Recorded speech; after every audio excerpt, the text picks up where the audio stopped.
Just 2 month पहले इनके बालों पर हाइलाइट्स हुए हैं और आज 2 मंथ के बाद ये क्लाइंट हमारे पास आया है, ठीक है, कि मुझे जो कलर कहीं से इन्होंने करवाया है वो बिल्कुल पसंद नहीं आया है, मुझे इस कलर को चेंज करवाना है। और हैरत की बात ये है कि आधे बाल इनके टूटे हुए हैं, न्यू न्यू ग्रोथ बालों की हो गई है और हमें डर लग रहा है कि हम इनके बालों को अगेन अगर जो पूरा केमिकल प्रोसीजर ब्लीच के साथ करेंगे तो बालों का क्या हालात होंगे, ठीक है। तो ऐसे बालों को हमें किस तरह से मतलब कि इन प्रॉब्लम्स को सोल्व करना है, बड़े मज़े की टिप्स आपको देंगे। सबसे पहले हम लोगों ने 7 नंबर लिया है, उसे 20 वॉल्यूम में मिक्स करके सारे रूट्स के ऊपर आपने अप्लाई कर देना है ताकि आपके रूट्स थोड़े से जो है वो लाइट हो जाएं, 6 लेवल के हो जाएं। और जब सारे रूट्स इनके 6 लेवल के हो जाएंगे तो फिर हमें जो है इनमें पेपर्स लगाने हैं। उन बालों को ढूंढने हैं जो ऑलरेडी 2 मंथ पहले हाईलाइट हुए हैं लेकिन उनमें बहुत ज़्यादा पैच हैं, वो सही से मैनेज नहीं हो सके हैं। उन बालों को फिर हमें ढूंढ ढूंढ के जो है वो निकालना है, ठीक है, क्योंकि अगर हमने इन बालों पर अगेन फिर से बहुत ज़्यादा ब्लीच को अप्लाई कर दिया तो बाल ख़राब हो जाएगा। ये एक डिफ़िकल्ट काम था। जिसने भी पहले निकाले थे सही बैलेंस में बाल भी नहीं थे निकले हुए, लेकिन हमने उसी पैटर्न को फॉलो करना था ताकि बाल अगेन, क्योंकि आप देखें कि बाल जो है वो ऐसे हैं कि बस कलर लगेगा और ये टूट टूट के गिर जाएगा।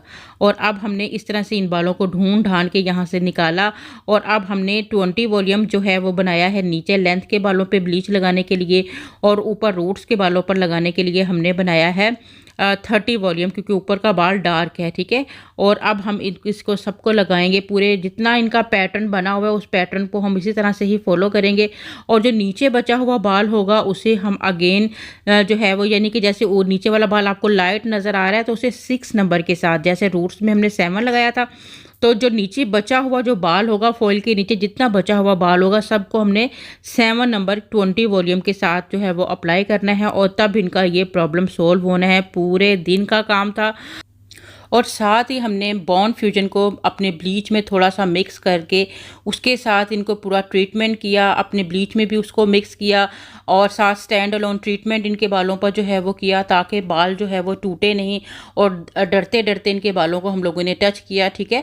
तो ये बड़ा रिस्की काम होता है, हर सलोन के ऊपर ये इस जो काम होता है उसको पकड़ा नहीं जाता है क्योंकि अपनी एक रेपुटेशन भी होती है, ठीक है, क्योंकि किसी का किया किसी के सर कभी भी पड़ सकता है, ठीक है। अब इसमें आप ये देखें कि हमने तो कुछ नहीं किया, ये जहाँ से भी आई हैं या जो भी है इनके बालों का हाल वो आप लोगों के सामने है, लेकिन इसको संभालना कवर करना एक काम होता है। आप लोगों के पास भी ज़ाहिर है अगर आप ब्यूटिशियंस हैं तो इस तरह के काम आते होंगे, ठीक है। और दूसरा ये कि फॉइल के ऊपर तक अक्सर बच्चियाँ ब्लीच को लगा देती हैं, ये बड़ा अजीब लगता है। इसको आप थोड़ा नीचे करके जो है वो अप्लाई किया करें, ठीक है। और इस तरह से आप पहले अपने रूट्स को ही अच्छे से फिल कर लिया करें और रूट्स के पास ज़्यादा प्रोडक्ट मत लगाया करें, वो फूल के बाहर आ जाता है, ठीक है।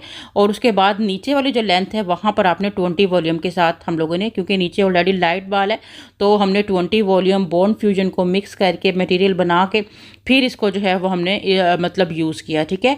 और इस तरह से जो है वो हमारा कंप्लीट मतलब कि प्रोसीजर जो है वो चला और शुक्र है अल्लाह का कि बाल सेव रहे, किसी तरह का कोई प्रॉब्लम नहीं आया। रिजल्ट जो आया था वो हमारी क्लाइंट्स उससे काफ़ी ज़्यादा सेटिस्फाई हुई, ठीक है। इसके साथ ही इजाज़त दीजिए, दुआओं में याद रखिएगा। अल्लाह हाफिज़।